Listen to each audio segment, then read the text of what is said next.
Today, we need to talk about a tragic event that's just unfolded. A young man has died while in custody at Metro Corrections.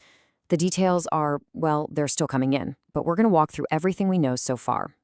21. That's the number at the absolute heart of this story. Just 21 years old. That was the age of the inmate who passed away. A life cut incredibly, incredibly short, under circumstances we're really just beginning to piece together. So, how did this all happen? Let's take a look at the sequence of events, what we've been told about that Tuesday morning inside the facility. Okay, so here's the timeline as we have it. The story begins on February 14th. That's when the young man was taken into custody. Fast forward just under 2 weeks to early Tuesday morning. He was found unresponsive while breakfast was being served. The official call for medical help went out at 4:24 a.m. But tragically, it was too late. He was pronounced deceased right there at the scene. Now, in a situation like this, the official response is obviously under a microscope.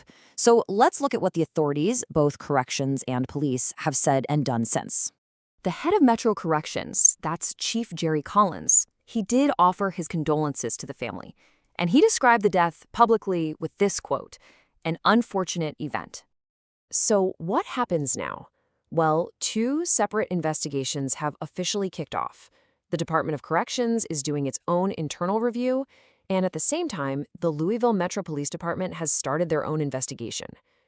This is pretty standard procedure. It's meant to ensure that a thorough and transparent review happens anytime a death occurs in custody.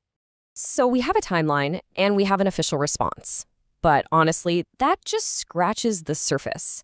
There is so much we still don't know, which leads us to the bigger picture and the questions that are still just hanging in the air.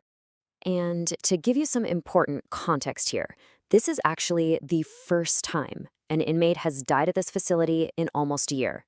The last time this happened was back in May of last year. And this is a really important, really human detail to remember.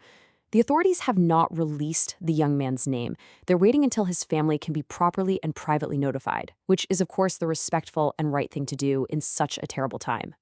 So really, it all comes down to this. We know the what's, we know the when, and we know the where.